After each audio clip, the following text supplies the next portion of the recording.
Good evening guys, कैसे हैं आप लोग? गाइस, आज का जो टॉपिक हम स्टार्ट करेंगे वो हम पढ़ेंगे आज थोड़ा टाइम फ्रेम के बारे में। तो आज का सेशन में स्टार्ट करते हैं। सबसे पहले एनालिसिस करेंगे हम ट्रेंड ट्रेंड एनालिसिस। देखो गाइस, मैंने बताया था कि हमारी लाइफ में एक अच्छा दोस्त हमारे को हर टाइम पे सपोर्ट करता है। सेम स्टॉक मार्केट में ट्रेंड जो हुआ है, ये एक सच्चा ट्रेंड एनालिसिस हमारी ट्रेडिंग में हमें सपोर्ट करेगा। सबसे पहले मैं बताऊंगा, इन डेप्थ नॉलेज नहीं पढ़ेंगे ट्रेंड की कि कैसे मैथमेटिकल कैलकुलेशन पे हम जाने वाले ही नहीं है। ठीक है। सबसे पहले आपको चार्ट पे कैसे लगाना है, आपको प्रेस करना है एस एस फॉर सिंगापुर, फिर प्रेस करना है ए। सबसे पहले आएगा एडीएक्स, फिर आएगा एटीआर, फिर आएगा एवरेज। ठीक है। एवरेज पे लिख रखा है एवरेज टाइप एस, यहां लिख रखा है 10, 10 को करना है 50। सब ग्राफ में जाना है, इसकी थिकनेस को आपको बढ़ा देना है, इसको अप्लाई कर देना है बस। ठीक है। उसके बाद में आपको क्या करना है, सेव चार्ट टेम्पलेट, इसको सेव करना है। क्योंकि सेव हम इसलिए कर रहे हैं कि बार बार में अगर हम किसी दूसरी स्क्रिप्ट को ऑन ओपन करेंगे तो बार बार हमें ट्रेंड को लगाने की जरूरत नहीं होगी चार्ट पे। आपको स्क्रिप्ट को सेव करने के बाद में सेटिंग पे आना है, डिफॉल्ट पे क्लिक करेंगे, daily chart, sample, open and save. जैसे मान लीजिए मैंने अगर इस चार्ट को क्लोज कर दिया, कभी भी कोई भी चार्ट खोलूंगा ना, तो मेरे पास में जो ट्रेंड वाली लाइन है वो लगी हुई आएगी। हमें बार बार भी टूल लगाने की जरूरत नहीं है। देखो, सिंपल मूविंग एवरेज, इसे हम बोलते हैं trend analysis. Simple moving average का मतलब क्या होता है गाइस, हमने 50 क्यों लिया? ये जो ट्रेंड है, ये हमें बता रहा है कि करंट कैंडल से लेकर लास्ट 50 दिन तक कैंडल्स में जो प्रेशर है वो बायर्स का है या सेलर्स का। वो कैसे पता लगेगा? अगर हमारी करंट मार्केट प्राइस पे जो ट्रेंड का कलर अगर ग्रीन है, तो मान लीजिए बायर्स का प्रेशर है, और अगर मान लीजिए रेड है तो है सेलर्स का प्रेशर। ठीक है, सिंपल लॉजिक है एक दिन। अगर आपको करंट मार्केट प्राइस पे जो ये ट्रेंड की लाइन है वो ग्रीन कलर की नजर आएगी, तो इसका मतलब है ट्रेंड हम में बायर्स का प्रेशर है। और अगर रेड कलर में है तो आपको पता लगेगा सेलर्स का प्रेशर है। मैं ये भी बताऊंगा कि अगर ये ट्रेंड की लाइन साइडवेज हो यानी कि सीधी हो, तो उसमें किसका प्रेशर रहेगा। तो सबसे पहले हम ट्रेंड को समझते हैं।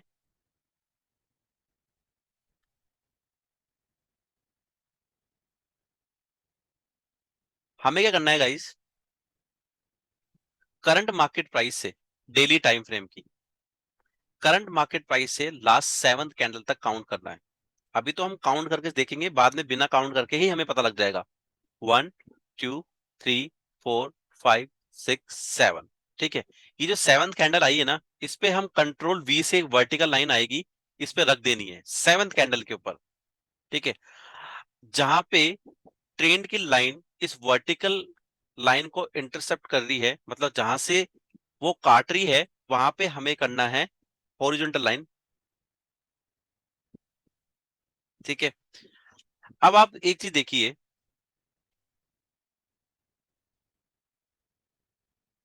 ये आपको एक क्लॉक की तरह नजर आएगी। देखो मैं दिखाता हूँ क्लॉक की तरह कैसे नजर आएगी।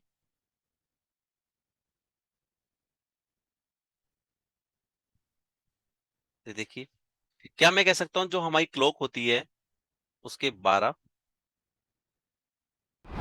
3, 6, 9 ऐसे होती है हमारी क्लॉक। राइट। मैं दोबारा से एक्सप्लेन करता हूं। हमें करंट मार्केट प्राइस से 7th कैंडल काउंट करनी है, तो 1, 2, 3, 4, 5, 6, 7। 7 कैंडल पे हमें वर्टिकल लाइन रखनी है। वर्टिकल लाइन किससे आती है? कंट्रोल वी से। जहां पे हमारी ट्रेन की जो लाइन है, जो सिंपल मूविंग एवरेज लाइन, उस लाइन को जहां कट कर रहा है, वहां पे हमें हॉरिजॉन्टल लाइन रखनी है। मैंने एन प्रेस किया, मैं यहाँ पे एक क्लोक बना रहा हूँ 12। ये सब आपको समझाने के लिए, हमें कभी भी चार्ट पे ये बनानी नहीं है, सिर्फ आपको समझाने के लिए बना रहा हूं मैं। 9, ये हो गई एक क्लोक। यहाँ पे 3 आएगा, सॉरी गाइस। ठीक है। अब इसका रूल सुन लीजिए क्या होता है रूल्स। अगर गाइस आपको आपकी सिंपल मूविंग एवरेज की लाइन 12 से 3 के बीच में मिले अप साइड में, लाइक दिस, और कलर हो उसका ग्रीन, तो इसका मतलब होता है ट्रेंड है अप। ठीक है, 12 से 3 के बीच में हमें अगर ये लाइन ग्रीन कलर में मिलेगी तो होगा ट्रेंड अप। और मान लीजिए अगर आपको ये लाइन मिलती है लाइक दिस, डाउन साइड में, 6 और 3 के बीच में डाउन साइड में, तो होगा ट्रेंड डाउन।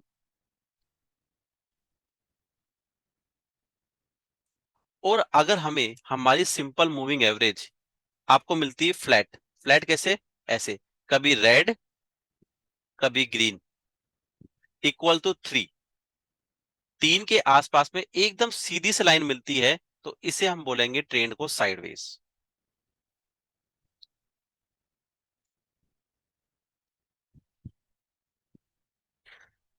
मैं दोबारा से रिपीट करता हूं, जब भी हमें सिंपल मूविंग एवरेज की जो लाइन है 12 से 3 के बीच में अगर मिलती है ग्रीन कलर के अंदर, सिंपल ग्रीन यानी ट्रेंड अप, रेड कलर में मिलती है 6 से 3 के बीच में ट्रेंड डाउन, और एकदम सीधी यानी कि सपाट जिसे मैं बोलता हूं, अगर एकदम 3 के क्लॉक के आसपास मिलती है सीधी लाइन, तो वो होगा ट्रेंड साइडवेज। यहां तक क्लियर है गाइस?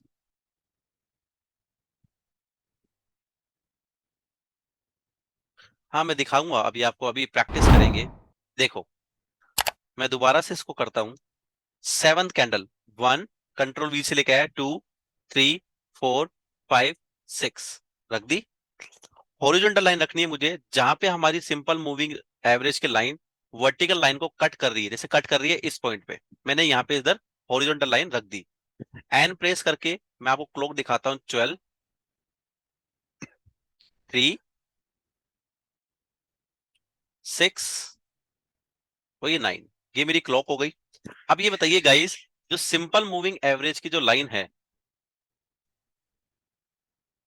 सेवंथ पे रखो लाइन, 1 2 3 4 5 6, हाँ सॉरी, वेरी नाइस।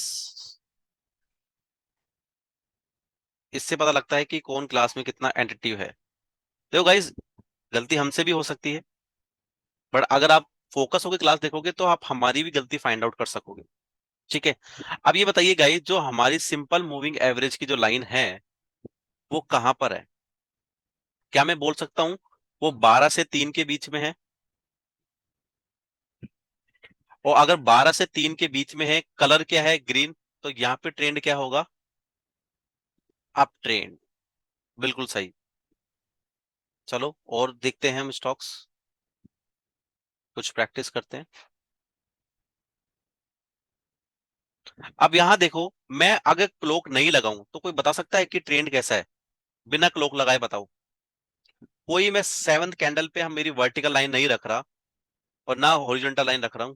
अब क्योंकि हमें पता लग जाएगा कि अगर ट्रेंड एकदम ऊपर की तरफ जा रहा है सिंपल मूविंग एवरेज, तो ट्रेंड अप ही होगा। देखो, 1 2 3 4 5 6, और ये 7, हॉरिजॉन्टल लाइन, देखो ट्रेंड अप ही है। मैं चाहता हूं कि आपको एक क्लोक वाली चीजें सीखने को नहीं मिले। अब इस स्टॉक की बात करता हूं, 1 2 3 4 5 6 7, ठीक है, यहाँ हॉरिजॉन्टल लाइन आ गई, ये मैंने लाइन रख दी। अब मेरा क्लोक है 12, 3, 9 नहीं लिखता मैं, 9 का काम भी नहीं है हमारे पास, 6। अब ये बताइए गाइस, जो मेरी सिंपल मूविंग एवरेज है वो कैसी है? ना ही ऊपर है और ना ही डाउन है, ना ही डाउन है प्रॉपर, तो ये क्या होगी? साइडवेज। देखो कलर भी चेंज हो रहा है। ठीक है, तो ये हुई साइडवेज। बंधन बैंक में कोई बता सकता है मेरा ट्रेंड क्या सजेस्ट कर रहा है सिंपल मूविंग एवरेज?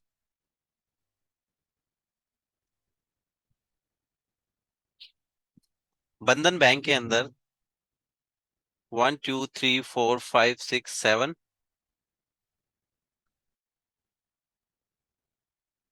ये हॉरिजॉन्टल लाइन रखी मैंने, ट्रेंड क्या है मेरा? अप। ठीक है। बैंक ऑफ बड़ौदा में कोई बता सकता है? आप ही बता चुके हैं हम शायद एक बार। बीएसएफ में देख चुके हैं हम। बाटा इंडिया में कोई बता सकता है ट्रेंड क्या होगा? आप तो देखिए, हमने जैसे जैसे प्रैक्टिस करना स्टार्ट कर रहे हैं तो हमें कोई भी क्लॉक बनाने की नीड नहीं हो रही। कोई भी सेवंथ कैंडल पे हमें वर्टिकल लाइन प्लॉट करने की जरूरत नहीं हो रही है। सेवंथ कैंडल को हम क्यों ले रहे हैं? एक मैथमेटिकल कैलकुलेशन है ट्रेंड को एनालिसिस करने की। हम इन डेप्थ इसलिए नहीं जा रहे हैं क्योंकि हमें जो मतलब है ट्रेडिंग के अंदर वो है सिंपल मूविंग एवरेज से, जिसमें हमें पता लगा सके कि ट्रेंड कैसा है। तो सिंपल सी बात है, अगर ग्रीन कलर का हो अप साइड में तो ट्रेंड अप है, यहीं अगर ये डाउन साइड में है तो ट्रेंड है डाउन। हमारे ट्रेडिंग प्लेटफॉर्म पे ट्रेंड हमें कैसे सजेस्ट करेगा वो हम सीखते हैं मल्टीपल टाइम फ्रेम एनालिसिस, या मैं बोल सकता हूं different time frame analysis. I hope कि ट्रेंड का जो टॉपिक है वो आप सबको समझ में आया होगा।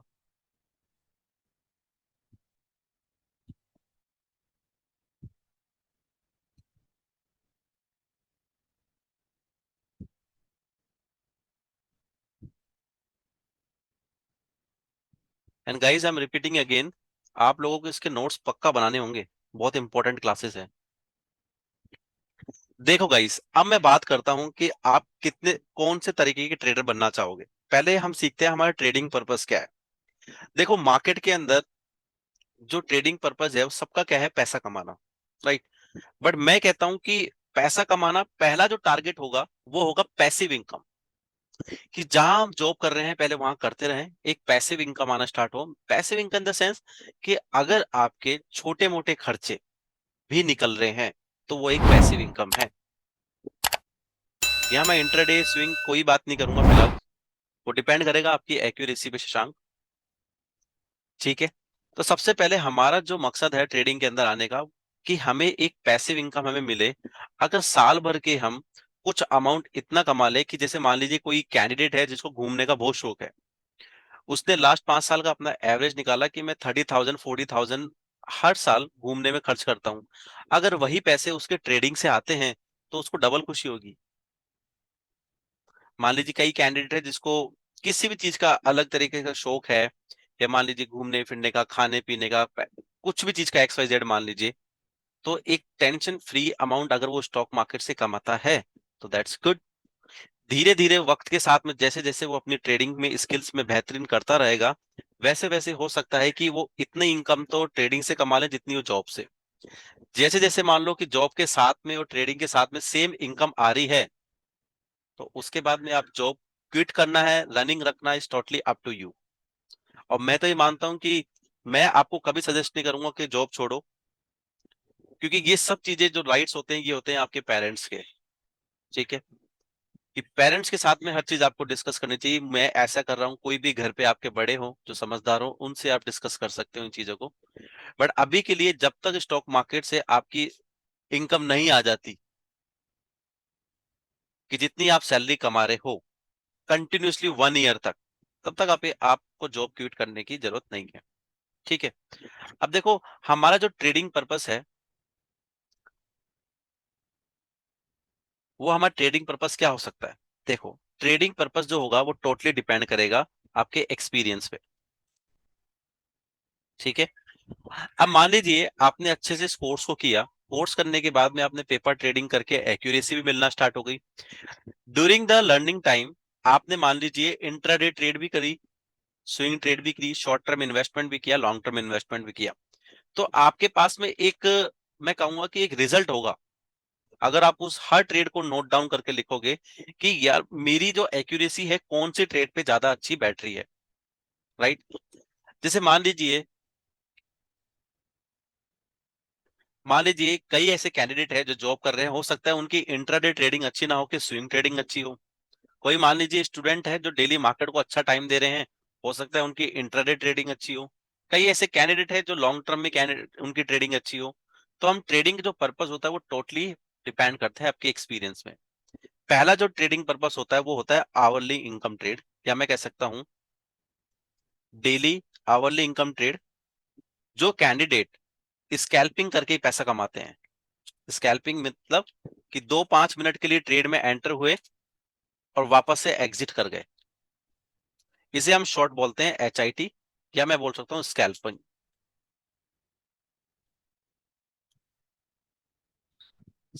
सबसे ज्यादा रिस्की ट्रेडिंग रहती है ये। फिर आती है डेली।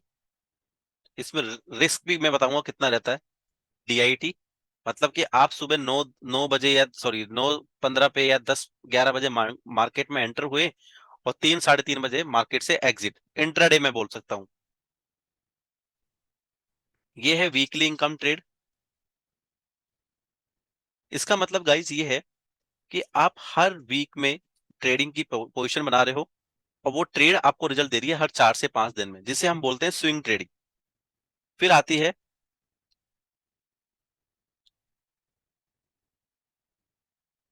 Monthly income trade. जैसे मान लीजिए कोई ट्रेडर है, वो मंथली पे ट्रेड कर रहा है, जिसको रिटर्न चाहिए पर क्वार्टर या हर 6 मंथ में, वो जाता है एमआईटी ट्रेड पे। सबसे सेफेस्ट ट्रेड मान जाती है एमआईटी। और गाइज एमआईटी के रिटर्न पता है कैसे आते हैं? 40% 50% पर ट्रेड में, 30% 20% तो मिनिमम आते हैं। इसमें आएंगे आपको 2% 3% 4% 5%।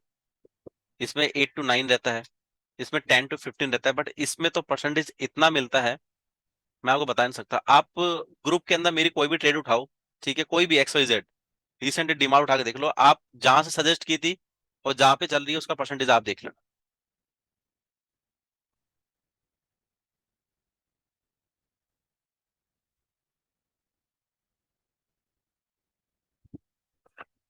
ठीक है,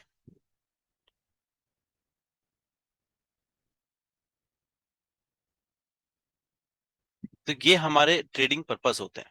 ठीक है, अब हमें पता है कि हमें किस तरह का ट्रेडर बनना है। मैंने कहा कि ये सब किस आप पे डिपेंड करेगा, एक्सपीरियंस पे। अब मान लीजिए कोई बंदा नया नया मार्केट में एंटर हुआ, ठीक है, तो मैं नहीं कहूंगा कि आपको अभी आवली इनकम ट्रेड अपने रियल मनी से करनी चाहिए, आप पेपर ट्रेडिंग से करो। ना ही मैं उनको डीआईटी सजेस्ट करूंगा, मैं उनको सजेस्ट करूंगा वीकली और मंथली। यहाँ तक कि कोई अगर एक्सपीरियंस ट्रेडर भी है ना, तो मैं चाहूंगा पहले आप वीकली और मंथली पे फोकस करें, डेली और आवरली पे प्रैक्टिस करना स्टार्ट करें। क्योंकि होता क्या है गाइस, मान लीजिए इसकी कोई स्टॉप लॉस हुई, तो वो होगी 5 से 7 दिनों में। और मान लीजिए आपने फंड को ऐसे मैनेज किया कि आपकी एक बार में ही 10 ट्रेड चल रही है, अब एक दो स्टॉप लॉस भी होगी तो आपको दुखेगा नहीं। वहीं आवरली ट्रेड में क्या होगा कि आप जो भी ट्रेड लगाओगे स्टार्टिंग की, मान लीजिए 3 भी स्टॉप लॉस हो गई, तो आप डिमोटिवेट हो जाओगे। ये स्टॉक मार्केट का सच है। ठीक है, मैं आपको सच से तो पहले वाकिफ कराना चाहूंगा, वो ज्यादा जरूरी है, क्योंकि आपका मेंटल स्ट्रांग होना बहुत जरूरी है स्टॉक मार्केट में। ठीक है, अब ट्रेडिंग पर्पस तो हमें मिल गया।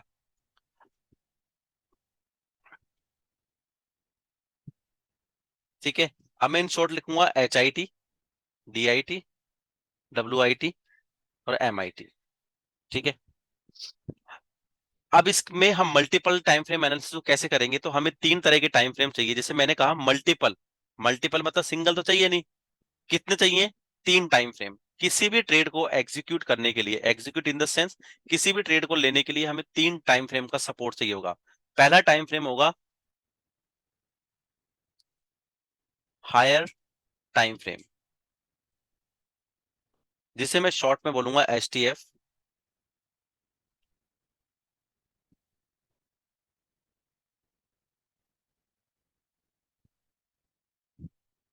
दूसरा टाइम फ्रेम होगा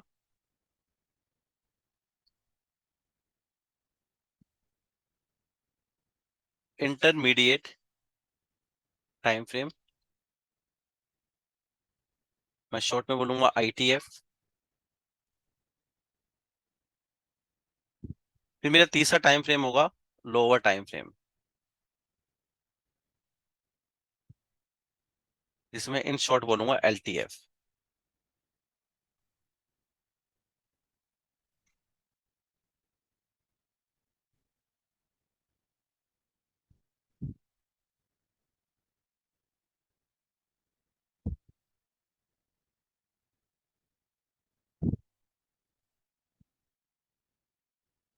ठीक है गाइस, अब देखो हाई टाइम फ्रेम का हम यूज कहाँ करेंगे? तो हाई टाइम फ्रेम को हम यूज करेंगे लोकेशन मार्किंग पे। इंटरमीडिएट टाइम फ्रेम का हम यूज क्या करेंगे? Trend analysis. और लोअर टाइम फ्रेम का हम यूज करेंगे एग्जीक्यूशन टाइम फ्रेम, या मैं बोलूंगा trading setup.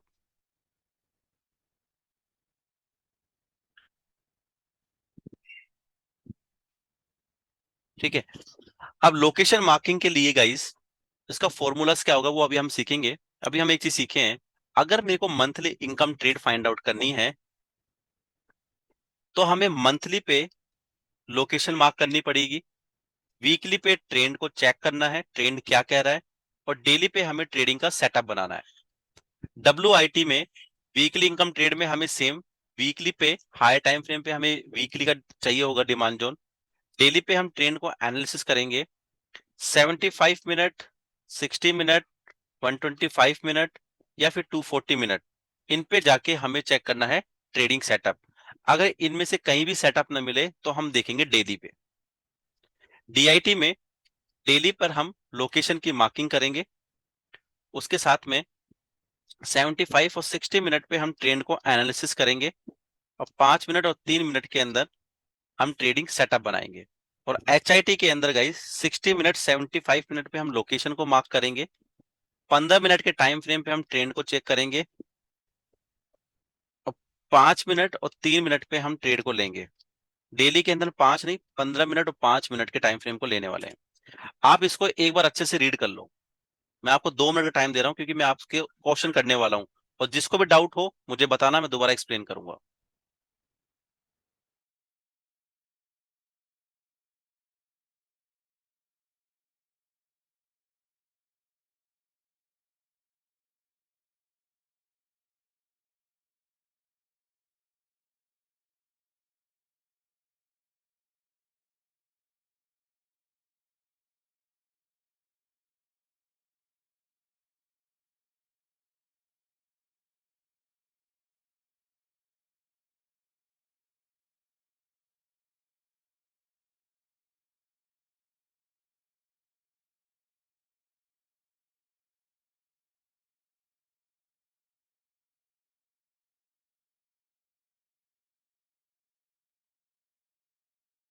So guys, I hope कि आपने अच्छे से इसको रीड कर लिया होगा। तो सबसे पहले आपके जो माइंड में क्वेश्चन आ रहा है ना, वो आ रहा है सर लोकेशन मार्किंग क्या होती है, क्योंकि ट्रेंड तो मैंने आपको बता दिया कि ट्रेंड एनालिसिस से हम ट्रेंड को फाइंड आउट करेंगे, और ट्रेडिंग सेटअप को आपको पता ही है क्या लेना है, ये तो DBR या RBR। सबसे मेन दिक्कत आ रही होगी आपके मन में, जो क्वेश्चन आ रहा होगा वो आ रहा होगा लोकेशन मार्किंग। पता है मैं सही सोच रहा हूँ?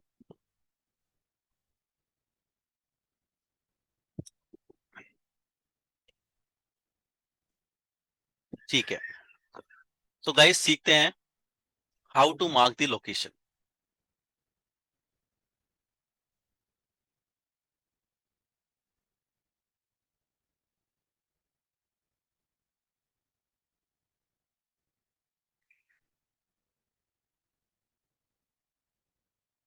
हाउ टू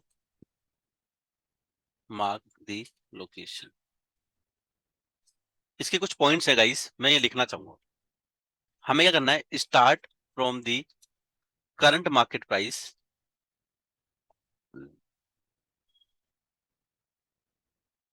ठीक है, mark nearest fresh demand zone and supply zone. पहला काम हमारा ये रहेगा।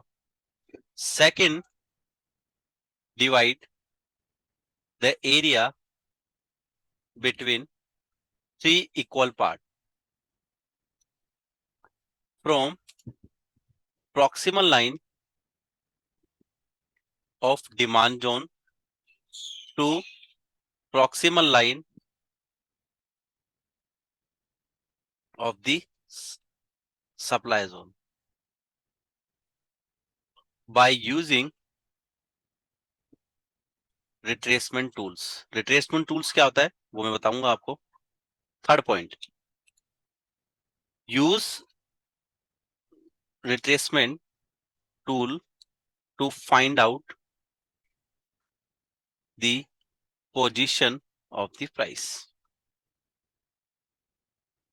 अब देखो गाइस, हमें क्या करना है कि नियरेस्ट करंट मार्केट प्राइस पे हमें डिमांड जोन सप्लाई जोन को फाइंड आउट करना है। ठीक है, फाइंड आउट करने के बाद में हमें रिट्रेसमेंट टूल के थ्रू हमें उन दोनों डिमांड जोन और सप्लाई जोन की प्रॉक्सिमल लाइन को थ्री इक्वल पार्ट्स में बांटना है। ठीक है, और फिर हमें ये फाइंड आउट करना है कि हमारी प्राइस कहां पर है। ठीक है, अब रिट्रेसमेंट टूल्स का यूज कैसे होगा, आपको जाना है चार्ट पे। सेटिंग पे जाओ। आपको याद होगा जब फर्स्ट क्लास में हमने एक टूल की सेटिंग लीव की थी, वो थी रिट्रेसमेंट। ठीक है। अब देखो गाइस, यहाँ पे है 0, 23.6, 38.2 एंड 50। ठीक है, अब इनको आपको चेंज करना है।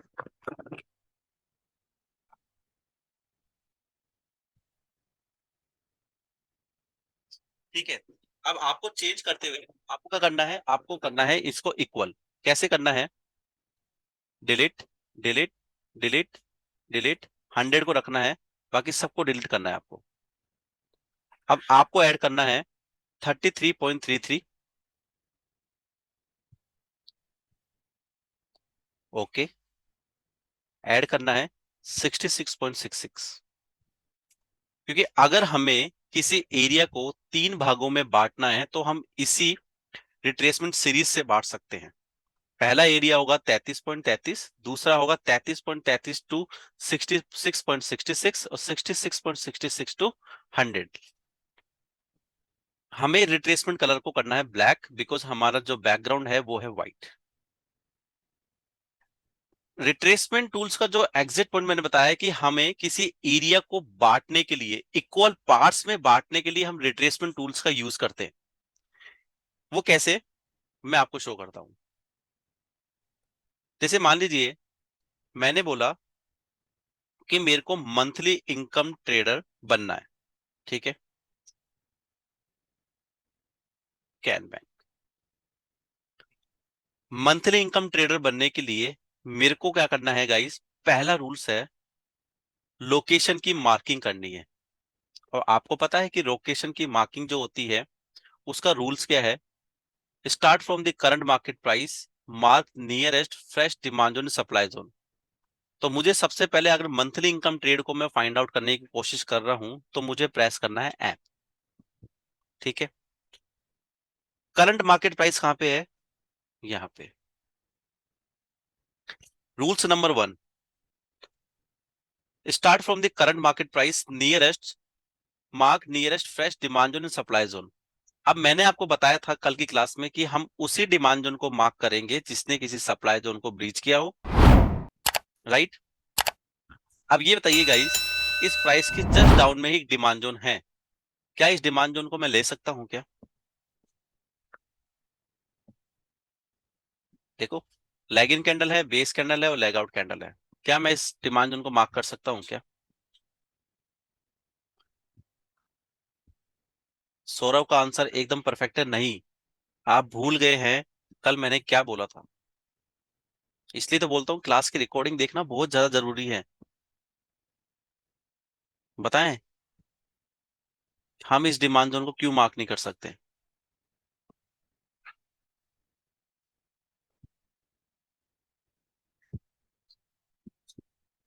थोड़ा सा हिंट्स दे रहा हूँ, क्लोजिंग कॉन्सेप्ट।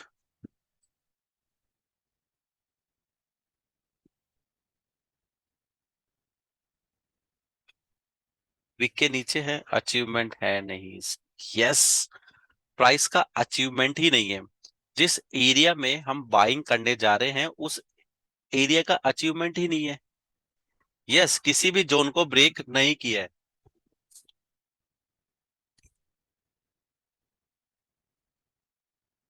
किसी भी जोन को ब्रेक नहीं किया है, तो हम उस डिमांड जोन को लेंगे ही नहीं। हम उस डिमांड जोन को मार्क करेंगे ही नहीं। तो हमें क्या करना है गाइस? जिस डिमांड जोन को हमने छोड़ा है उसके डाउन साइड में देखेंगे। अब इस डिमांड जोन को तो मैं ले नहीं सकता क्योंकि इसका अचीवमेंट ही नहीं है। अब इसके डाउन साइड मेरे को डिमांड जोन मिला, rally, base, leg out. One leg out, two leg out. अगर आप दोनों को कंबाइन करेंगे तो देखो ये एक लेग आउट ही बनी हुई है, दोनों ग्रीन कलर में।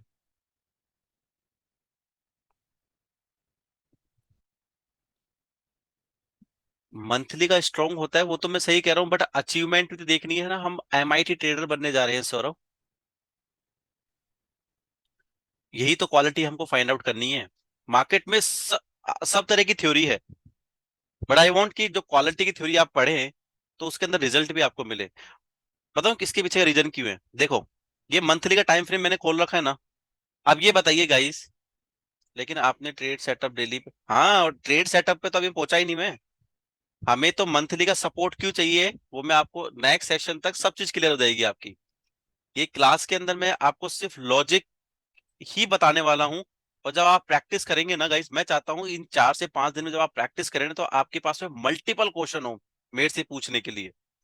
जो जो क्वेश्चन पुटअप करेगा ना गाइस, उसकी ज्यादा अच्छे से क्लियर होगी चीजें। क्योंकि है थोड़ा, अब देखो प्राइस एक्शन की हम थोड़ा सा टफ पॉइंट भी तो सीखेंगे, इतना इजी थोड़ी है। राइट। अब देखो बताओ क्यों कह रहा हूँ गाइस। देखो, अब मंथली पे डिमांड जोन तो ये भी था, देखो ये भी टूट गया, देखो डाउन आई। ये भी तो डिमांड जोन था, ये भी टूट गया। बट प्राइस यहां से क्यों चलाई चली, देखो मंथली के डिमांड जोन भी टूट रहे हैं, थोड़ी सी प्राइस चल रही है, अल्टीमेटली डाउन आ रही है। तो गाइस तभी तो मैं कह रहा हूं कि हमें क्वालिटी पे फोकस करना है, क्योंकि बहुत सारे डिमांड जोन आपको मिलेंगे। राइट।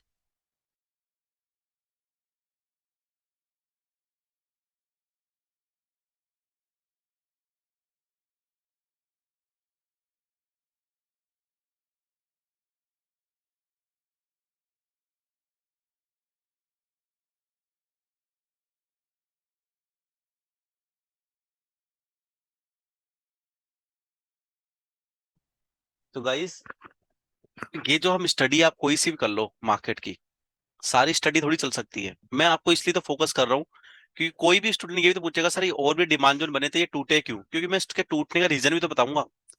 एक बार आप थ्योरी को समझ लो, थ्योरी समझने के बाद प्रैक्टिस करो, फिर देखो आपको मजा आने वाला है। क्योंकि डिमांड जोन बहुत सारे होंगे। अब देखो ये डिमांड जोन था, इसका सप्लाई जोन का एरिया था वो यहां से लेकर यहां तक का था। क्योंकि हम क्या मार्क करेंगे, जब ट्रैप लेवल को मार्क करना सीखेंगे, जब हम level over the level mark करेंगे, तो सप्लाई जोन का पॉइंट यहां तक है। राइट।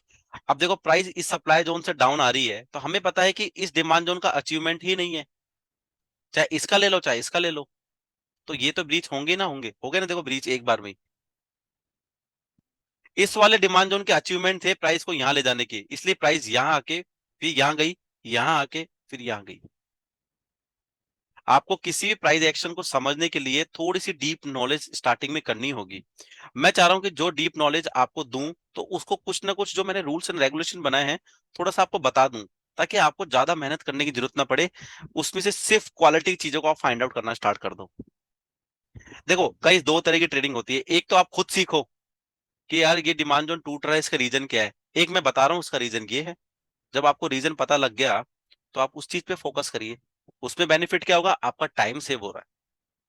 तो जब मुझे पता है कि इस वाले डिमांड जोन को मैं मार्क नहीं कर सकता, बिकॉज इस वाले डिमांड जोन की कोई अचीवमेंट ही नहीं है, तो मुझे क्या फोकस करना है, इसके डाउन साइड में डिमांड जोन देखना है। राइट। अब इसके डाउन साइड में डिमांड जोन कौन सा है, ये वाला।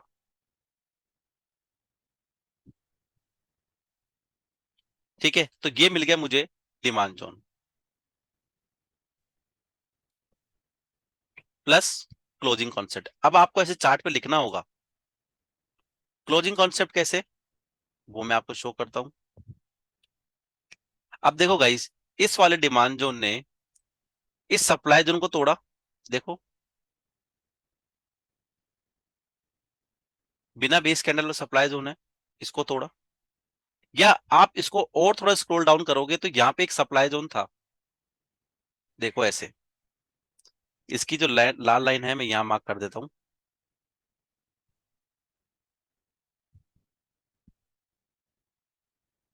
देखो पहले क्लोजिंग हुई नहीं, फिर क्लोजिंग हुई, फिर दोबारा से प्राइस डाउन आ गई। डाउन आने के बाद में इस लाल लाइन पे इतनी जबरदस्त फाइट चली बायर सेलर्स की, प्राइस में शूट आया। तो कहीं ना कहीं से मैं कह सकता हूं कि इस वाले डिमांड जोन ने प्रीवियस सप्लाई जोन को ब्रीच किया। मेरे को मेरा पहला पॉइंट मिल गया विद द डिमांड जोन। अब मेरे को करंट मार्केट प्राइस में डिमांड जोन भी मार्क करना है, सप्लाई जोन भी मार्क करना है। अब सप्लाई जोन कहाँ मार्क करूंगा, इसके ऊपर ये सप्लाई जोन है नहीं क्योंकि प्राइस टेस्टेड है। मुझे करना है फ्रेश। तो फ्रेश पॉइंट अगर मैं देखूंगा, तो यहाँ पे मुझे फ्रेश नहीं मिला, क्योंकि ये भी टेस्टेड है। ये देखिए मेरे को मिला ये बिना बेस कैंडल वाला सप्लाई जोन। आपको आगे जाके रिट्रेसमेंट टूल्स की जरूरत भी नहीं होगी, ये भी सुन लीजिए मुझसे। ये सिर्फ मैं आपको प्राइस एक्शन बताने के लिए यूज कर रहा हूँ, पर प्रैक्टिस करनी होगी। Second rules, divide the area between three equal parts from proximal line of demand zone to proximal line of supply zone. Control R से मेरा रिट्रेसमेंट टूल्स मुझे मिल जाएगा। डिमांड जोन की प्रॉक्सिमल लाइन पे से ले जाके और सप्लाई जोन की प्रॉक्सिमल लाइन तक आपको रखना है, यहां से यहां तक। एक सेकंड, इसकी सेटिंग दोबारा चेक करता हूँ क्या इशू आ रहा है।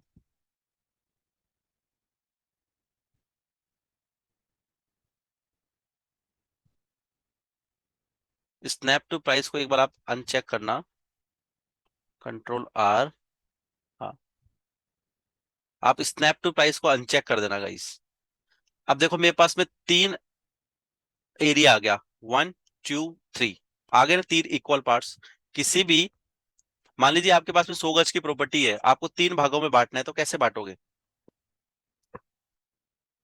33.33, 33.33, 33.33, राइट। 100 गज का प्लॉट हो गया।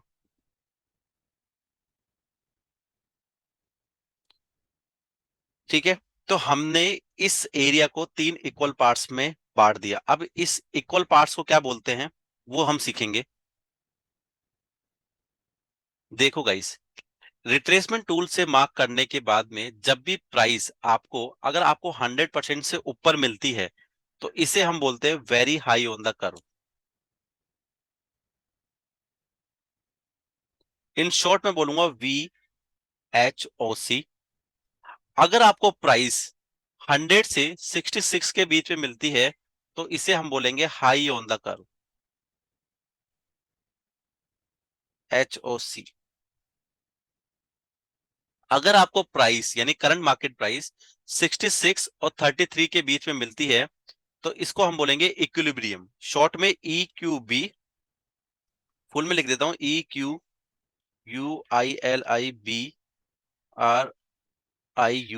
इक्विलिब्रियम। और प्राइस आपको 33 और 0% के बीच में मिले, तो आपको लो ऑन द कर्व बोलना है, यानी इन शॉर्ट LOC। ठीक है, और प्राइस आपको 0% से नीचे मिलेगी ना गाइस, उसको बोलना है very low on the curve, in short VLOC।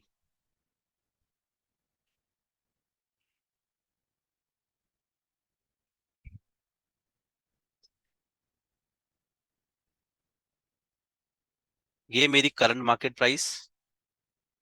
ठीक है, अगर मैं किसी एरिया को बांट रहा हूं लाइक दिस, 1 2,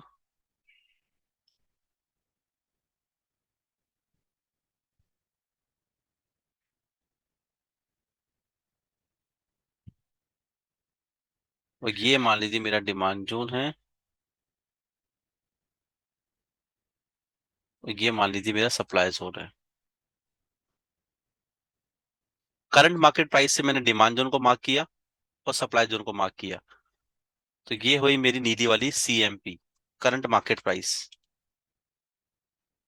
ठीक है, करंट मार्केट प्राइस पे अगर आपको रिट्रेसमेंट थ्रू से मिलती है, ठीक है, यानी कि ये जो एरिया हुआ, ये हुआ 100% का, ये हुआ गाइस 0% का, ठीक है, ये 33 का, तो ये है आपका 66 का। यही एरिया मैंने मार्क किया है वहां पे। ठीक है, तो जब भी आपको ध्यान रखना है प्राइस 100% से ऊपर मिलेगी, तो हम प्राइस को बोलते हैं very high on the curve. 100 से 66 के बीच में बोलेंगे हाई ऑन द कर्व। 66 और 33 के बीच में बोलेंगे EQB, इक्विलिब्रियम। और 33 और 0 के बीच में मिलेगी लो ऑन द कर्व, और बाकी very low on the curve. अब मुझे बताइए गाइस, जो मेरी करंट मार्केट प्राइस है वो कहाँ पे है? मैं करंट मार्केट प्राइस की कलर कर देता हूँ ब्लू, ताकि विजिबिलिटी सही हो। LOC कहाँ है अभिषेक? करंट मार्केट प्राइस मैंने ब्लू कर दिया, कहाँ पे है? 33 और 66 के बीच में है।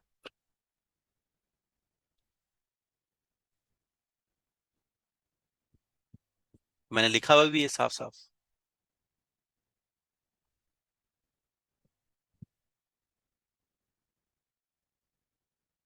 33 और 66 के बीच में प्राइस होती है, वो होती है इक्विलिब्रियम, EQB।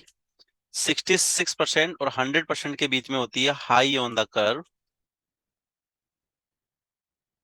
100% पे होती है very high on the curve. 33 और 0% के बीच में होती है लो ऑन द कर्व। और 0% से डाउन होती है very low on the curve. It's very simple. तो आपको देखनी current market price, current market price यहाँ पे है, ये कहाँ पे है? 66 और 33 के बीच में, तो प्राइस कहाँ पे हुई? इक्विलिब्रियम में। पहले हम इसी चीज की प्रैक्टिस करेंगे, फिर हम आगे जाएंगे, क्योंकि प्रैक्टिस करना बहुत जरूरी है।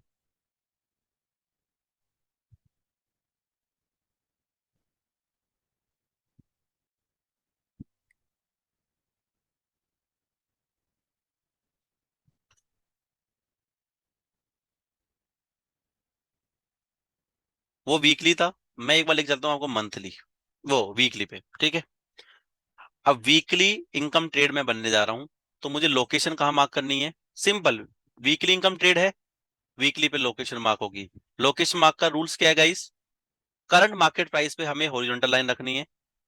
ये मैंने एक हॉरिजॉन्टल लाइन रखी, इसका कलर कर दिया ब्लू। जब आप प्रैक्टिस मोड पे आ जाओगे तो ये कोई भी लाइन आपको मार्क करने की जरूरत नहीं पड़ेगी। मेरा पहला काम है, मुझे डिमांड जोन सप्लाई जोन को फाइंड आउट करना है। पहला मेरा डिमांड जोन कहाँ है? ये रहा। मैंने इस डिमांड जोन को क्यों लिया? इसने इस सप्लाई जोन को ब्रीच किया है, बिना बेस कैंडल वाला था, बट ब्रीच किया, या मैं कह सकता हूं कि लेगिन के ऊपर क्लोजिंग हुई है। ठीक है, पहला पॉइंट तो मेरे को मिल गया, मेरा demand zone plus closing concept. अब बताओ मेरा सप्लाई जोन है क्या मेरे पास में?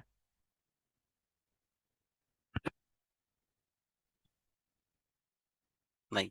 तो ध्यान रखना, जब भी आपके पास में डिमांड जोन हो और सप्लाई जोन ना हो, पॉइंट ध्यान रखना, हम मानेंगे हमारी प्राइस है इक्विलिब्रियम में। अब मैं यहाँ नोट्स लिखता हुआ चलता हूँ आपके सामने। पहला, या इंपॉर्टेंट पॉइंट्स, अगर हमारे पास में if we find out the demand zone but there is no fresh supply zone, then we assume that price is running in equilibrium में। क्योंकि इक्विलिब्रियम के बाद में हमें अभी ट्रेंड को भी चेक करना है, हमारा एक्शंस को भी हमें फाइंड आउट करना है। तो साथ के साथ मैं इंपॉर्टेंट पॉइंट आपके लेते हुए ही चलूंगा।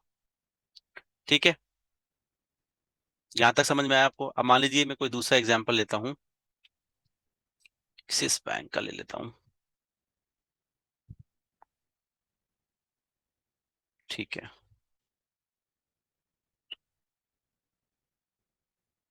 अब पहला मेरा क्वेश्चन ये है, ये है मेरी करंट मार्केट प्राइस, मैं MIT की बात कर रहा हूं।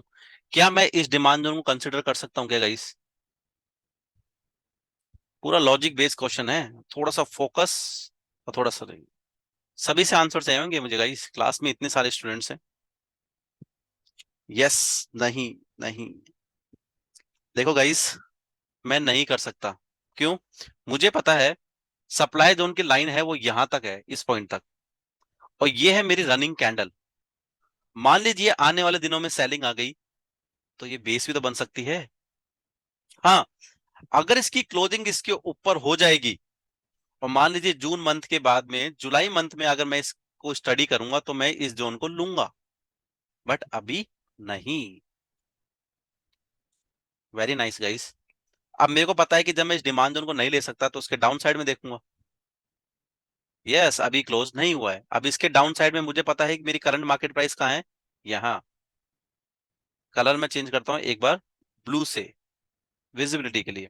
यहां तक मैं देख चुका, इस पॉइंट तक। अब इसके डाउन साइड में देखना है। ठीक है, RBR का मुझे एक डिमांड जोन मिला, इसकी क्लोजिंग देख लो। इसने इस पूरी रेंज के ऊपर जाके क्लोजिंग दी है, या मैं कह सकता हूं कि जो सप्लाई जोन था, जहां पे क्लोजिंग नहीं हो रही थी, इस पॉइंट तक, उसके ऊपर इसी ने ही तोड़ा है। तो मेरे को पता लगा कि भाई साहब इस डिमांड जोन ने इस सप्लाई जोन को ब्रीच कर दिया है, या फिर मैं कह सकता हूं इस रेंज को ब्रीच कर दिया। देखो, क्योंकि प्राइस यहां से कंटिन्यूसली डाउन आई और प्राइस ने इस एरिया से रिवर्सल लिया। रिवर्सल लेते हुए पहला डिमांड जोन यहां बनाया, दूसरा डिमांड जोन बनाया यहाँ पे। मेरे पास दो डिमांड जोन है, एक यहाँ पे, एक यहाँ पे, क्योंकि रिवर्सल पॉइंट तो यहीं से स्टार्ट है। जो ये वाला डिमांड जोन है, मैं कह सकता हूँ कि ये बिना बेस कैंडल वाला है, और ये वाला है कंटिन्यूस पैटर्न के साथ में। तो मैं अभी नियरेस्ट ही मार्क करूंगा। ठीक है, अब मेरे को सप्लाई जोन मार्क करना है। यहां से सप्लाई जोन कहाँ है, ये रहा। इससे पहले सप्लाई जोन ही नहीं है। दूसरा पॉइंट,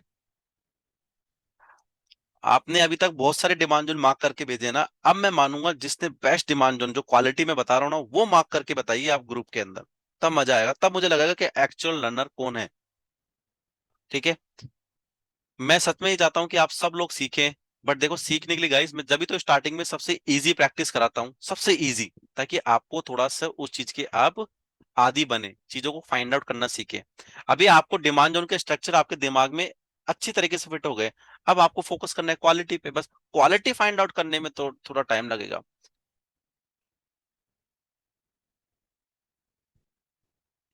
ध्यान रखना गाइस, जो सुनार होता है ना, जो ज्वेलरी वाले होते हैं, उनको आप बड़ी चीज बना के दे दो, बड़ी चीज बनाने के लिए दे दो, तो वो जल्दी बनाते हैं। जैसे आप बोलोगे छोटी चीज बनानी है, तो उसमें बहुत टाइम लेता है, क्योंकि उनको पता है कि छोटा काम बारीक काम होता है और क्वालिटी का काम होता है, तो उसमें टाइम लगता है चीजों को। एक डायमंड के व्यापारी के पास में बहुत सारे डायमंड के नग होते हैं, क्या नग गोल थोड़ी होते हैं, उनके पास में स्क्वायर में नग्स होते हैं। वो अपनी क्वालिटी दे दे के उनको राउंड शेप देता है। So quality is precious. Yes, मेरा सेकंड रूल्स है, divide the area between three equal parts. Proximal line of the demand zone, मतलब डिमांड जोन की प्रॉक्सिमल लाइन से लेके मुझे सप्लाई जोन की प्रॉक्सिमल लाइन तक रिट्रेसमेंट टूल से मुझे लाइन खींचनी है। तो देख लीजिए, कंट्रोल आर से डिमांड जोन की प्रॉक्सिमल लाइन यहां से लेकर यहां तक। ठीक है, अब मैं नहीं लिख रहा very high on the curve, low on the curve, क्योंकि मैं लिख चुका। अब बता सकता है ये मेरी करंट मार्केट प्राइस है,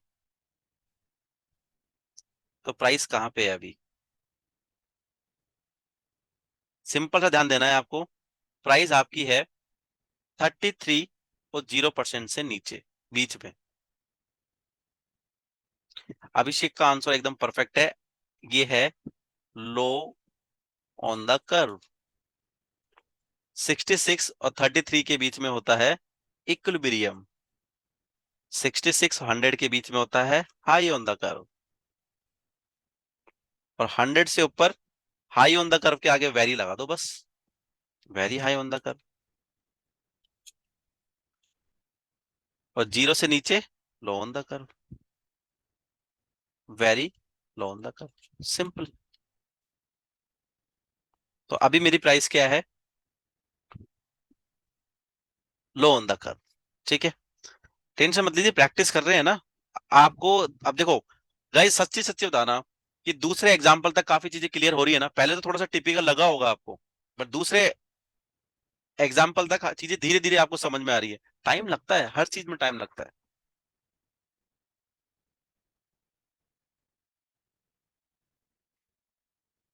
एंजल वन, चलो मैं इसकी वीकली की करता हूँ, मंथली बहुत हो गया। करंट मार्केट प्राइस ये रही। मुझे क्या मार्क करना है, डिमांड जोन, सप्लाई जोन। मैंने पहला डिमांड जोन ये फाइंड आउट किया। मैं इतनी जल्दी डिमांड जोन इसलिए बताता हूँ गाइस, हमें भी तो प्रैक्टिस करनी होती है आपको समझाने के लिए। इस वाले डिमांड जोन ने पिछली मूव को कंप्लीट किया। अब देखो, यहां तक की मूव थी। अब जो ट्रेडर होते हैं ना, जो मैं आपको, जब हम थोड़ा सा कोर्स को अच्छी तरह सीखेंगे तो मैं बताऊंगा कि एक्चुअल रेंज, अब देखो इसको ऐसे भी देखना होता है कि प्राइस यहां से डाउन आ रही थी, यहां तक गई, फिर प्राइस ऊपर गई, फिर यहां से मूव आना स्टार्ट हो रही है। तो हमें पता है कि प्राइस जब यहां से गई तो एक बार डाउन भी आई है। अगर यहां से कंटिन्यूसली निकल जाती तो ये एरिया इस वाला बनता, बट प्राइस ने ऊपर जाके डाउन आई है तो एरिया बना ये वाला। क्योंकि प्राइस ने, देखो गाइस, यहाँ पे सेलर्स ने बायर्स को नीचे ढकेला है, बट बायर्स कम नहीं थे, प्राइस ऊपर ले गई। तो हमें पता लगा कि इस वाले एरिया से जहां से प्राइस नीचे आ रही थी, इस सप्लाई जोन से, क्योंकि आप इस सप्लाई जोन की मार्किंग ऐसे ही करोगे ना, इसको मैं रेड कलर की लाइन कर देता हूँ, विजिबिलिटी अच्छी होगी। ये रेड लाइन से मैंने इसको अप्लाई किया, ये सप्लाई जोन था। अब प्राइस देखो, यहां से घूम के ऊपर गई, डाउन आई, फिर ऊपर गई, क्लोजिंग नहीं हो रही है, फिर डाउन आई, फिर यहां से आया ब्रेकआउट, यानी क्लोजिंग हो गई। तो मुझे पता है कि एरिया ऑफ द बाइंग कौन सा हुआ मेरा, ये वाला, यहां से लेकर यहां तक, और नीचे वाला यहां से लेकर यहां तक। ठीक है, ये दो डिमांड जोन मिल गए। आपको लिखना है demand zone plus closing concept, ये लिखना ही लिखना है आपको। सप्लाई जोन मार्क करना है। अब देखो, सप्लाई जोन ये भी है बिना बेस कैंडल वाला, और एक सप्लाई जोन मेरे पास ये भी है। तो बताओ गाइज, आप कौन से सप्लाई जोन को मार्क करोगे? Sir first supply base candle से चेक करेंगे ना, डिमांड, डिमांड एंड सप्लाई का।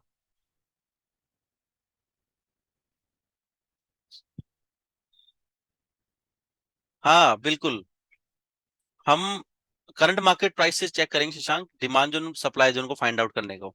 फर्स्ट वाला बिल्कुल सही आंसर दिया आपने। भले ही इसमें बेस कैंडल नहीं है, पर फ्रेश तो है, और हम, मैंने बताया था कि आपको हमेशा फ्रेश ही मार्क करना है।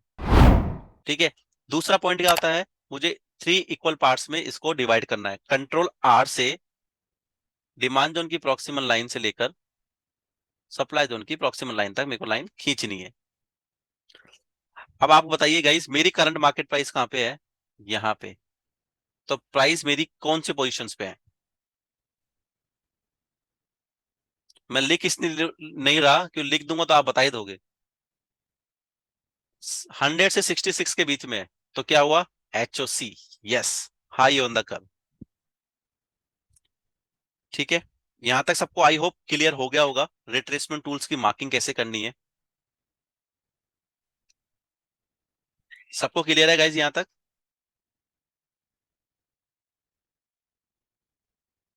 क्योंकि हमें एक्शंस भी पढ़ने हैं इसके। ठीक है, तो आपका पहला काम हो गया लोकेशन मार्किंग का। ट्रेंड एनालिसिस और एग्जीक्यूशन सेटअप तो बहुत इजी है। अब एक्शन क्या होंगे? अब देखो गाइज, एक्शंस को हम रीड करते हैं कि मान लीजिए हमारी जो पोजीशन है करंट मार्केट प्राइस के अकॉर्डिंग क्या होगी। तो प्राइस करंट मार्केट प्राइस पे है तो क्या हो सकती है, हमने देखा, या तो very high on the curve होगी, या तो हाई ऑन द कर्व होगी। ठीक है, या फिर क्या होगी, इक्विलिब्रियम, या very low on the curve. Right, अब पहले मैं पढ़ता हूं कि अगर मेरी price very high on the curve होगी तो मुझे क्या एक्शन लेना है। ट्रेंड एनालिसिस, जो ट्रेंड का एनालिसिस डिपेंड करेगा वो हमारी करंट मार्केट प्राइस की जो पोजीशन है, जो रिट्रेसमेंट थ्रू के रिट्रेसमेंट टूल्स के थ्रू हम आइडेंटिफाई करना है, वो हमें ट्रेंड में सजेस्ट करेगा, और फिर हम बनाएंगे इसका एक्शन।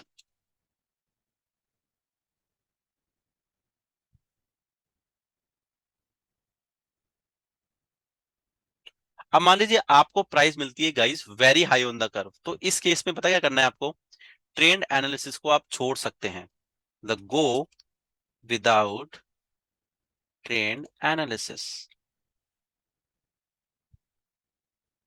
एक्शन क्या होगा आपका, मतलब हमें जो ट्रेडिंग सेटअप क्या बनाना है, कंफर्म सेल। इस केस में हमें बायर नहीं बनना है। बायर नहीं बनना है तो हमें स्टॉक को लेना ही नहीं है। ठीक है, सेकंड, अगर आपकी प्राइस होती है high on the curve, HOC, high on the curve, इस केस में आपको ट्रेंड एनालिसिस, ट्रेंड एनालिसिस कहां पे करेंगे हम, उसके छोटे टाइम फ्रेम पे। वीकली का छोटा क्या हुआ, डेली पे। ठीक है, ये यहाँ पे मैंने लिखा हुआ भी है, ट्रेंड एनालिसिस वीकली का डेली पे होगा, मंथली का वीकली पे। तो इस केस में क्या होगा गाइस, हमें ट्रेंड को चेक करना है, ट्रेंड का एनालिसिस चेक करना है। अगर हमें ट्रेंड मिलता है डाउन, तो हमें करना ही है sell. Sell in the sense, मैं यहाँ सेल क्यों लिख रहा हूँ, सेल का मतलब जो ऑप्शन बायर होंगे तो वहां पे अपनी पोजीशंस को डाउन साइड में भी ले जा सकते हैं, क्योंकि हम गाइस स्टॉक्स को सिर्फ इंट्राडे में ही सेल कर सकते हैं, पोजिशनल में अगर हमें किसी भी स्टॉक को सेल करना है तो हम ओनली ऑप्शंस के थ्रू ही सेल कर सकते हैं।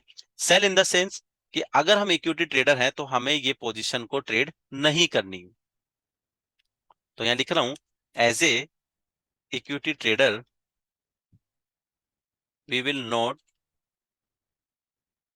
Take trade and as a option buyer we will go to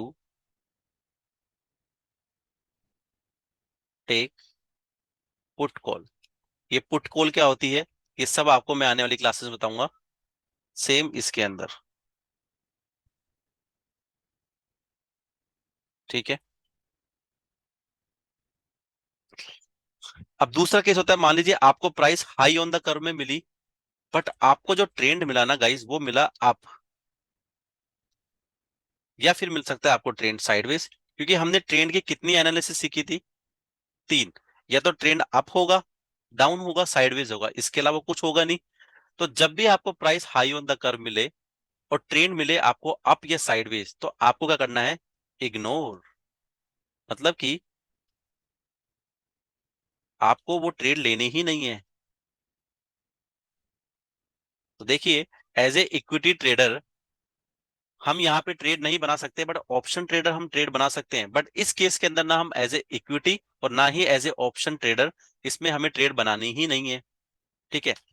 अब आती है गाइस बात very low on the curve, VLOC। Trend analysis करी, हमें जरूरत नहीं है, गो विदाउट ट्रेंड एनालिसिस। हमें इसको कंफर्म बाय करना है। अब आ रही है हमारी बारी एज ए इक्विटी ट्रेडर। हमें प्राइस में जैसे ही प्राइस हमें एंटर मिले, हमारी लोकेशन पे मिले, आप बाय करो। ठीक है। मान लीजिए प्राइस आपको मिल रही है लो ऑन द कर्व, ट्रेंड आपने दिखा कि ट्रेंड आपका अप है, तो आपको करना है buy. Same, very low on the curve आपको प्राइस मिली, बट ट्रेंड आपको मिला डाउन और साइडवेज। ऐसे केस में क्या करना है गाइज, आपको इग्नोर द स्क्रिप्ट। आपको स्क्रिप्ट को छोड़ देनी है। हर एक केस के तीन केस ही बनेंगे। मान लीजिए प्राइस है इक्विलिब्रियम में, मैंने ट्रेंड को चेक किया, ट्रेंड मिला अप, तो मुझे करना है बाय। मान लीजिए किसी स्टॉक में प्राइस इक्विलिब्रियम में है, ट्रेंड मुझे मिला डाउन, मुझे करना है सेल। सेल कर कैसे कर सकते हैं, इक्विटी में ना करके हम ऑप्शंस में करेंगे।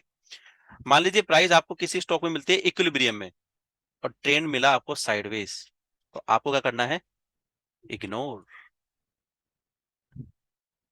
यहां तक क्लियर है सबको? मेरे को सबसे ये शीट बनी हुई चाहिए, तभी आपको समझ में आएगा।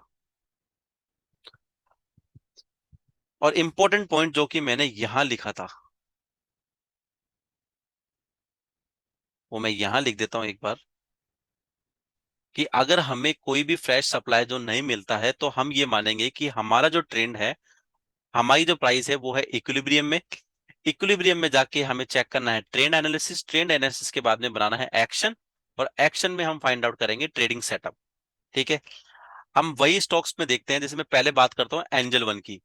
अब गाइस मेरा स्टॉक कहाँ पे है, high on the curve. Trend मुझे कहाँ चेक करना है, वीकली का ब्रेक डाउन करो, डेली पे। मैंने डी प्रेस किया। अब ये बताओ गाइस मेरा ट्रेंड क्या सजेस्ट कर रहा है मुझे, ट्रेंड का सजेशन क्या है। ट्रेंड एनालिसिस तो आपको साफ दिख रहा होगा। अब ठीक है, अब दिख रहा है। तो यानी कि मेरी प्राइस थी हाई ऑन द कर्व, और मेरा जो ट्रेंड एनालिसिस मुझे दिखा अप। तो मुझे क्या करना है गाइस,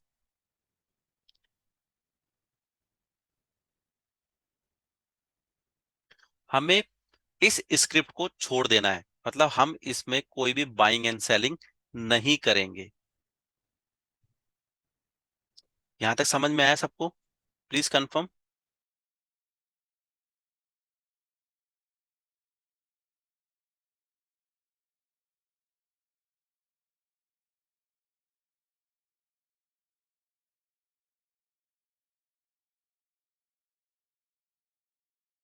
गाइस, ये जो टॉपिक है ना, आप पहले जब तक अपने हाथ से नोट्स नहीं बनाएंगे ना, तब तक और अच्छे से क्लियर नहीं होगा। सिंपल सा फॉर्मूला आपको ना, ये क्या करना है, एक प्रिंट आउट निकलवा लेना। एक्सेल में बनाने के बाद आपको प्रिंट आउट निकाल के अपने शीट पे लगाना है, अपने डेस्क पे लगाना है, और फिर आपको डिसीजन लेने हैं। ठीक है। अभी हमने देखा था एक्सिस बैंक। ठीक है। अब यहाँ पे ट्रेंड कहाँ पे है गाइस? वो हमारी अपनी हमारी जो करंट मार्केट प्राइस है, जो हमारी पोजीशन है, वो कहाँ पे है? लो ऑन द कर्व। ठीक है। प्राइस मिली मुझे लो ऑन द कर्व। ठीक है। मेरे को ट्रेंड का एनालिसिस चेक करना है वीकली पे। ट्रेंड क्या सजेस्ट कर रहा है गाइस? ट्रेंड क्या है इसका? अप। ठीक है। मुझे ट्रेंड सजेस्ट कर रहा है हाई ऑन द कर्व में, sorry, low on the curve में मुझे ट्रेंड सजेस्ट कर रहा है अप। तो मुझे कहाँ पे फोकस करना है?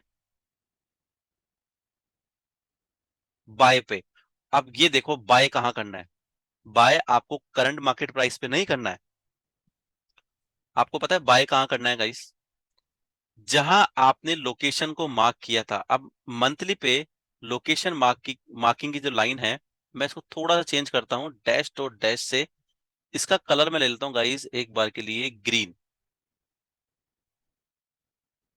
ये मेरी करंट थी, ये मैंने ग्रीन लिया। ये देखिए, मेरा ट्रेंड मेरे फेवर में आ गया। डेली पे जाना है गाइस, क्योंकि हमें ट्रेड को क्या करना है, सेटअप। लोअर टाइम फ्रेम पे हमें ट्रेडिंग सेटअप निकालना है। ट्रेडिंग सेटअप निकालते हैं हम मंथली इनकम ट्रेड पे, डेली पे। ठीक है। अब डेली पे आपको कहां पे ट्रेडिंग सेटअप निकालना है? अब देखो, ट्रेडिंग सेटअप आप देखोगे, आपको यहां पे भी लेग इन, दो बेस, और कंटिन्यूसली दो लेग आउट है। तो यानी कि मेरे हिसाब से तो एक अच्छा सेटअप है, कोई कमी नहीं है। हमें नहीं लेना। आप जितना डाउन आओगे ना, यहां से लेकर आपको 3 से 4 ट्रेडिंग सेटअप मिलेंगे, आपको नहीं लेने। आपको ट्रेडिंग सेटअप लेना है इस वाली लाइन के आसपास या इसके अंदर। ध्यान से सुन लेना, इसके आसपास या इसके अंदर। अब इस लाइन के अंदर मुझे ट्रेडिंग सेटअप निकालना है। अब देखो गाइस, यहां पे मेरे पास में वन, टू, दो बेस कैंडल है।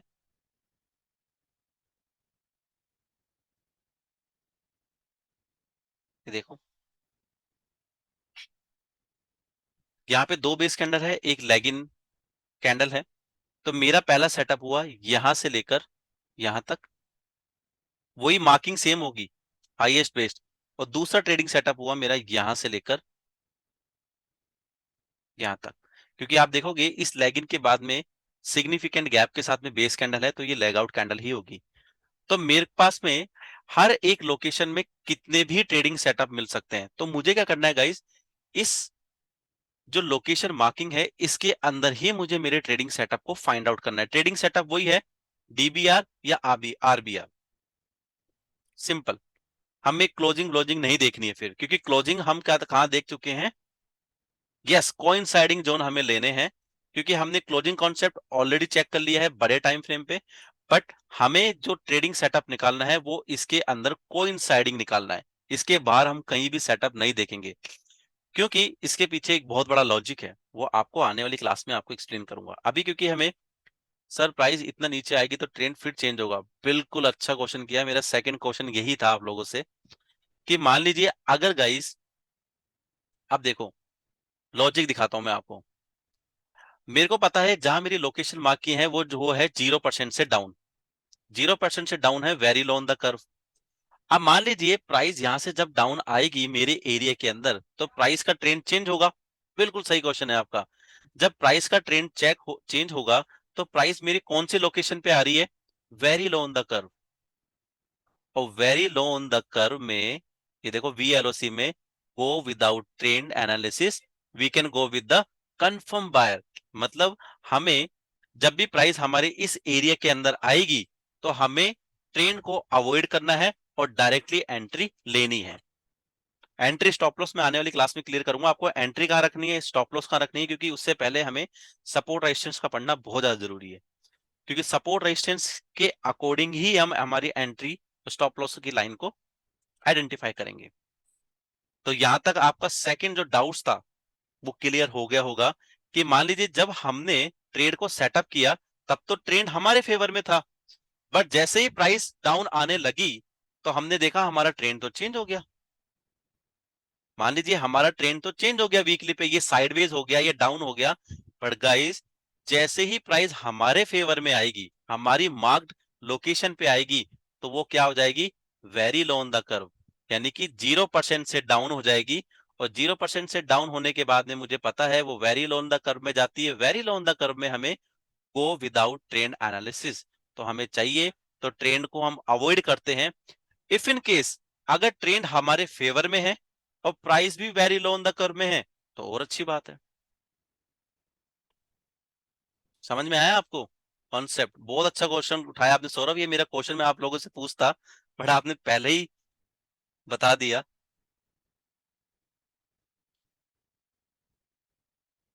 आप किसी भी एक स्टॉक में है ना, मंथली इनकम ट्रेड भी आप फाइंड आउट कर सकते हो, वीकली इनकम ट्रेड भी फाइंड आउट कर सकते हो, ठीक है। अब मैं आपसे लास्ट एक स्टॉक और डिस्कस करना चाहूंगा, उसके बाद में मुझे सबसे आपसे होमवर्क चाहिए और थोड़ी सी प्रैक्टिस चाहिए। ग्रुप में शेयर करो, आंसर मिलेगा। अब यहाँ पे प्राइस क्या है मेरी, अब मैं बात कर रहा हूँ MIT, ध्यान रखना, मंथली इनकम ट्रेड, प्राइस कहाँ पे है गाइज मेरी, इक्विलिब्रियम में, ठीक है। इक्विलिब्रियम में मुझे ट्रेंड कहाँ चेक करना है, वीकली पे, बताओ ट्रेंड कहाँ है मेरा। अब इक्विलिब्रियम में मुझे प्राइस मिली, ट्रेंड मुझे मिला, अब तो हमें क्या करना है, एक्शन क्या करना है, बाय। डेली पे हमें बाय करना है इस वाले पॉइंट से, इस वाले पॉइंट के अंदर जो हमने मंथली, देखो साइड में लिखा हुआ है MM, ये मंथली की जो लोकेशन है इसके अंदर हमें ट्रेडिंग सेटअप को फाइंड आउट करना है। ट्रेडिंग सेटअप मैंने आपको बता रखा है, मैक्सिमम आपको 5 बेस कैंडल्स लेनी है और सेम की सेम मार्किंग होगी। अब सेम इसी के अंदर मैं आपको करता हूं वीकली इनकम ट्रेड, W पे प्रेस करूंगा, मैं ये डिमांड जोन ले नहीं सकता, क्लोजिंग अच्छी नहीं है, ये डिमांड जोन टेस्टेड है, तो यहां पे मेरे पास में कोई भी डिमांड जोन नहीं है, यहां से लेकर यहां तक, इस पॉइंट तक, ठीक है। और अगर मैं सप्लाई जोन की बात करूं तो बहुत ऊपर तक, मान लो अगर ये भी सप्लाई जोन में लूं, तो ये मेरा सप्लाई जोन हुआ। प्राइस को मैंने मार्क किया है यहां से लेकर यहां तक, प्राइस मेरी कहां पे है guys, high on the curve पे, क्या मैं कह सकता हूं ऑलमोस्ट इक्विलिब्रियम में भी है, हाई ऑन द कर्व में भी है। अगर आप इक्विलिब्रियम में मानते हैं तो डेली पे आपको ट्रेंड को चेक करना है, ट्रेंड अगर आपको बाय के लिए बोलता है तो बाय करना है। और आपको अच्छी तरीके से पता है कि हमें जो लोकेशन, जो ट्रेडिंग सेटअप फाइंड आउट करना है, वो करना है वीकली के अंदर। तो अगर ट्रेंड हमारे फेवर में भी नहीं हुआ तब भी हम बाय कर सकते हैं, ये एक लॉजिक है बहुत बड़ा। यस, रिट्रेसमेंट की जरूरत ही नहीं पड़ेगी, मैंने आपको स्टार्टिंग में बोल दिया था कि आपको रिट्रेसमेंट की जरूरत पड़ेगी ही नहीं। बट मैं, मेरे को देखो आपको समझाना जरूरी है, मैं अगर आपको डायरेक्टली चीज सिखा दूं ना, आपको नहीं आ सकती, मुझे आपको बेसिक से एडवांस पे लाना पड़ता है। मैं सीधा एडवांस चीज समझा सकता था, कैसे, देखो 1 मिनट लगता है मेरे को, मैं आपको सिंपल से बोलता, आपको वो डिमांड जोन फाइंड आउट करना है जिसने कि सप्लाई जोन को ब्रीच किया हो। देखना सिंपल फॉर्मूला, आपको पता है कि इस वाले डिमांड जोन ने सप्लाई जोन को ब्रीच कर दिया, आपको क्या करना है, डब्ल्यू वीकली पे जाना है, ट्रेंड की एनालिसिस को ही खत्म कर देता मैं, ट्रेंड की एनालिसिस को ही खत्म कर देता। मैं यही बोलता आपको, वीकली पे जाना है, आपको ट्रेंड को देखना है, ट्रेंड है अब, डेली पे जाना है, आपको इस एरिया के अंदर ट्रेडिंग सेटअप को फाइंड आउट करना है, इस एरिया में।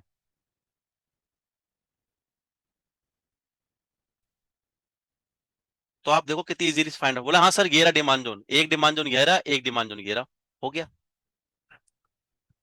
हो गया ना इजी, मतलब 5 मिनट में क्लास खत्म हो जाती।